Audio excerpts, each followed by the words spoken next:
Bonjour, bonsoir, je suis content de vous retrouver pour ce nouveau direct. Aujourd'hui, on va parler de mouvement, on va parler d'exercice et je suis vraiment ravi de vous retrouver. Vous allez trouver beaucoup de conseils, beaucoup d'exercices que je vous propose aujourd'hui dans mes livres, notamment Plus jamais malade, mon approche globale pour un corps en santé, et on fera des allusions à mon nouveau livre, un roman, Corps étranger, paru aux éditions Stanké. Pourquoi j'ai encore mal alors que mon opération est finie et que le médecin dit que tout est guéri? En réadaptation, on voit souvent, et je vois souvent, des personnes qui ont été opérées, qui ont eu une intervention chirurgicale il y a 1 an, il y a 5 ans. C'était le cas aussi de ma mère, je vous le disais, qui a inspiré le personnage de Liliane dans mon roman Corps étranger, et qui sont aux prises avec des problèmes qui perdurent, avec de la douleur qui reste. Il y a vraiment plusieurs choses qui peuvent expliquer des douleurs persistantes, même si le chirurgien nous dit tout est beau, tout a bien été pour durant votre chirurgie. Merci, vous avez votre congé. Et parfois, pour soi-même, pour nous, lorsqu'on retourne à la maison, tout n'est pas parfait finalement. Et on peut même être aux prises avec des incapacités, avec de la douleur. Comment tout ça s'explique? Je vous le disais, il y a plusieurs raisons, mais je vous en donne quelques-unes aujourd'hui. La douleur peut persister après une chirurgie car le système nerveux peut rester en état d'alerte même si les tissus sont cicatrisés. On a eu, quand on a une chirurgie, une intervention chirurgicale, par définition, il y a eu des coupures, il y a eu des lésions parce qu'on a eu besoin d'aller réparer quelque chose, d'aller reconstruire quelque chose. Ça peut être une chirurgie à l'abdomen, au cœur. Ma mère avait eu une chirurgie à cœur ouvert il y a quand même quelques décennies. Donc, les techniques opératoires étaient différentes. Donc, le sternum avait été ouvert. Les côtes avaient été forcées pour pouvoir réparer son cœur, disons.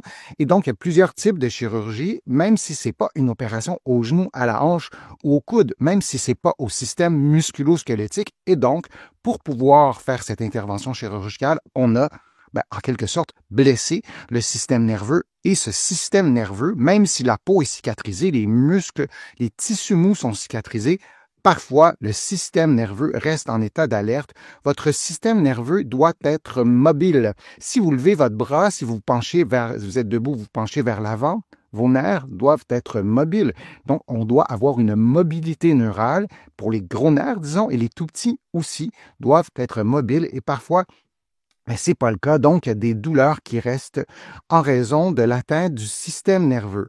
Les tissus cicatriciels, eux, là vous voyez une cicatrice au niveau de la peau, bien sûr, peuvent modifier la sensibilité locale et limiter la glisse ou le mouvement, si vous préférez, des structures qui sont autour de cette cicatrice, par exemple, lorsqu'il se forment des adhérences. Et ça aussi, ça peut être une source de douleur. Je vous ai montré une cicatrice au niveau de la peau parce qu'on le voit.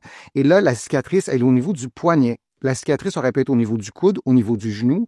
Et la cicatrice, on peut penser que c'est une cicatrice sur un adulte, aurait pu être aussi sur le corps d'un enfant. Donc, une cicatrice, la peau, les tissus adipeux, le gras, les muscles, tous les tissus qui sont en dessous, l'os aussi, peuvent adhérer. Donc, à l'examen, si on a opéré une cheville, la cheville elle-même peut avoir bien réagi à l'opération, tout a bien été, mais la peau, donc la cicatrice sur la peau, le gras, les tissus en dessous, les tissus mous jusqu'à l'os peuvent adhérer et faire en sorte que la mobilité est restreinte, faire en sorte qu'on sent de la douleur, faire en sorte que de l'inflammation qui persiste en raison de ces adhérences. Si on est en croissance, donc chez les enfants, on va parfois voir une restriction de mobilité en raison de ces adhérences, ces tissus qui collent ensemble, littéralement. Et je vous montre une photo de la peau parce qu'on le voit. Mais imaginez, je reviens à l'exemple de ma mère, donc ce personnage de Liliane dans mon roman, qui a eu une intervention, ou plusieurs interventions même, mais au niveau thoracique. Donc on ne les voit pas, ces cicatrices-là, et on ne le voit pas. Le tissu cicatriciel, c'est même difficile à évaluer. Par exemple, pour nous, en physio, d'aller voir s'il y a des tissus très profonds qui sont adhérents, mais c'est une possibilité, c'est relativement fréquent, et ça aussi peut faire en sorte qu'on ressente de la douleur, même si l'intervention chirurgicale elle-même s'est bien déroulée. Les voies de la douleur, donc les canaux par lesquels la douleur et les signaux douloureux sont transportés au cerveau, deviennent parfois hypersensibles. J'ai mis un sifflet c'est ce qu'on appelle la sensibilisation centrale. Et là, je vous pose une question, j'aimerais lire vos réponses. Vous répondez par oui ou non, ou plus si vous le souhaitez. Avez-vous déjà entendu parler de la sensibilisation centrale? Et je me permets de vous poser une sous-question. De quelle façon vous avez entendu parler de la sensibilisation centrale? Et pendant que vous m'écrivez vos réponses, il y a parfois un petit décalage entre le moment où vous me les écrivez. Je rappelle aussi que cette sensibilisation centrale, c'est le système nerveux qui se met en état d'alerte en quelque sorte et qui va amplifier, j'allais dire sans raison, un signal qui était soit à peu près pas douloureux ou un signal douloureux, il devient encore plus fort. Donc, après une intervention chirurgicale, ça arrive assez souvent qu'on a de la douleur. Et cette douleur-là, elle est parfois forte. Et lorsqu'on a une douleur forte qui perdure, les risques de sensibilisation centrale sont plus grands.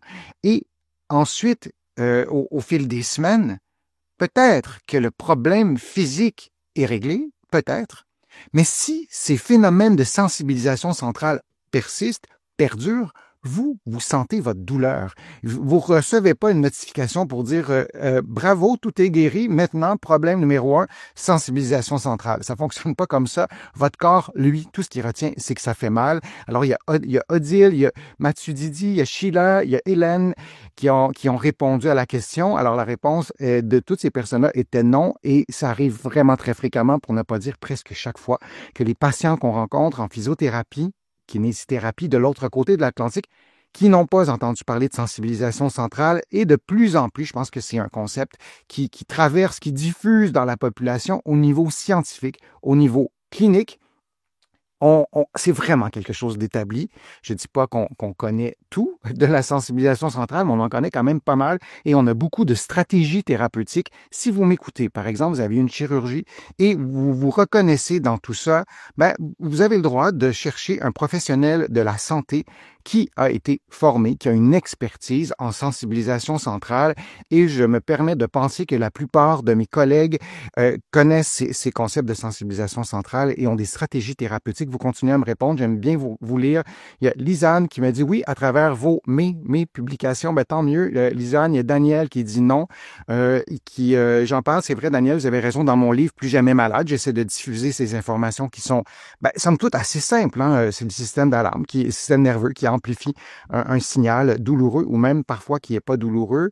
Il y a Margouilla qui répond non. Aussi, continuez à me répondre, que vous écoutiez en direct ou non en direct ce contenu-ci. Ça me fait toujours plaisir de vous lire. Je lis tous vos commentaires. Alors, ça peut être aussi, comme je le disais, un problème de sensibilisation centrale et il y a des stratégies thérapeutiques pour ça. L'immobilisation fragilise les muscles et raidit, disons-le comme ça, les articulations voisines, ce qui peut prolonger la douleur même après la guérison. Vous me pardonnerez de reprendre l'exemple de ma mère, Liliane, qui a été hospitalisée très longtemps après sa première chirurgie cardiaque. Elle a été une semaine pratiquement anesthésiée. Elle bougeait pas du tout, et les mois suivants aussi.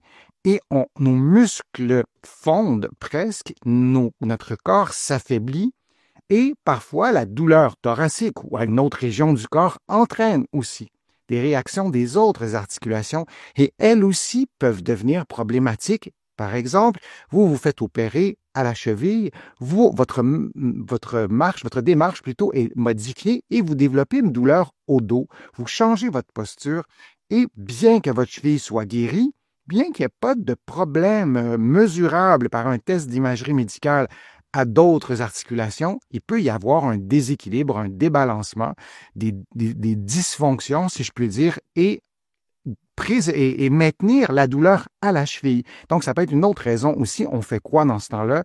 Idéalement, si on a accès, on consulte un professionnel de la réadaptation, et en physiothérapie, on va vous accompagner pour comprendre ce qui se passe et traiter la bonne chose. Parce que parfois, c'est pas nécessairement la région qui a été opérée qui est à traiter, c'est la région voisine qui a payé, qui a eu la double peine finalement d'avoir son voisin qui est opéré, son articulation voisine qui est opérée, et d'avoir à pallier pour la faiblesse, pour le manque de capacité fonctionnelle. Et on peut développer, par exemple, des douleurs aux genoux. Comprendre que douleur ne signifie pas toujours lésion. Ça, c'est important de se le rappeler. On peut avoir une douleur sans avoir une lésion sur notre ligament, par exemple, et ça permet aussi de reprendre confiance et conscience, j'allais dire presque, et d'adapter la rééducation plus efficacement. C'est moi qui s'est occupé de la rééducation de ma mère après sa prothèse de hanche parce qu'il n'y avait pas de soins dans sa région. J'ai été habité chez elle et elle était convaincue que parce qu'elle avait mal, en fait, c'était pas nécessairement réfléchi, c'était presque un automatisme.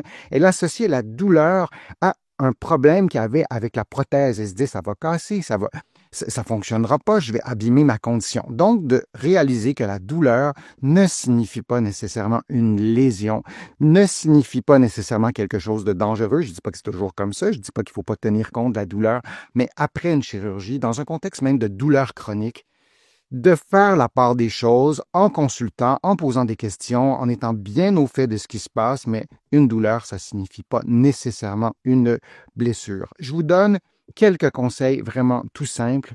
Reprendre progressivement l'activité fonctionnelle, ça stimule la mobilité, ça renforce vos muscles, ça diminue aussi la sensibilité de vos nerfs. Qu'est-ce qu'une activité fonctionnelle? Ben, c'est des choses que vous faites dans la vie de tous les jours. On voit quelqu'un qui est à l'hôpital qui marche avec du personnel, avec des barres parallèles. Donc, marcher, ça participe à nos activités fonctionnelles. Faire la vaisselle, s'habiller, entretenir la maison, nos activités, tout ce qu'on fait lié au domicile. Vous voyez un peu l'idée. Et donc, de reprendre ces activités. Et là, il y a un mot-clé, progressivement, d'y aller peu à peu. Ça peut nous aider aussi à reprendre de la force musculaire, de la masse musculaire. Je vous dis pas que c'est simple. Je vous dis pas que parfois c'est décourageant. Je vous dis pas non plus que c'est une pente croissante comme dans un film. Parfois, il y a des régressions. Parfois, il y en a beaucoup des régressions, mais en y allant progressivement, en y étant accompagné, parfois ça fonctionne. Et ensuite, ou parallèlement, on peut aussi s'intéresser à des articulations précises, à des régions précises.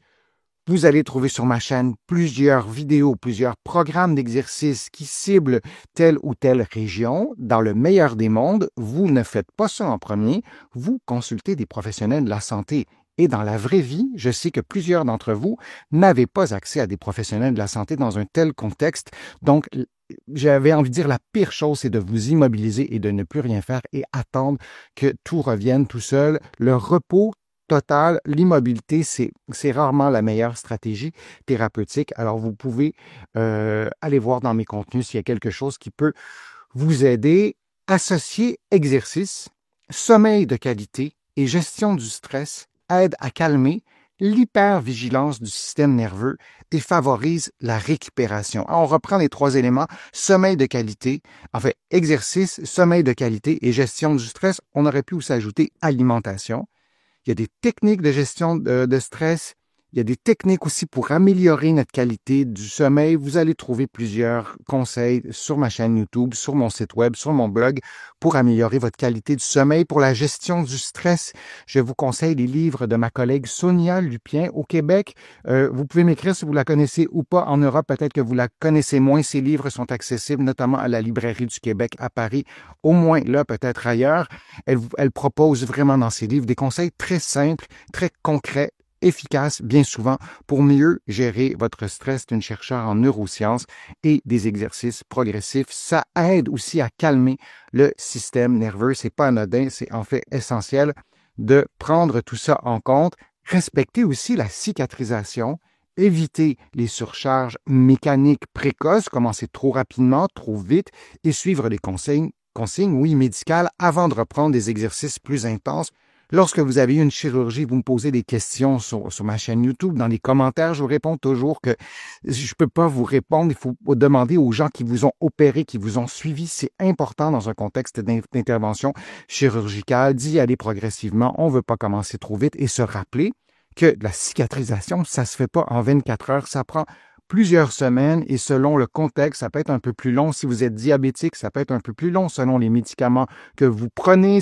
La cicatrisation peut être altérée aussi. Donc, demandez aux personnes aux professionnels de la santé qui vous suivent. Ils auront les bonnes réponses pour vos très bonnes questions. Alors, pourquoi on a encore mal après une opération? Je pourrais aussi ajouter d'autres nuances, d'autres réponses, mais je vous en ai présenté quelques-unes. J'espère que ça vous sera utile. Je vous remercie de votre présence. Je vous remercie de vos questions. C'est toujours agréable de vous présenter mes contenus. Vous pouvez les rattraper sur ma chaîne YouTube. Vous utilisez la petite loupe, vous cliquez, vous entrez des mots-clés et vous allez trouver toutes mes vidéos. Il y en a des centaines et des centaines, ou plutôt des milliers.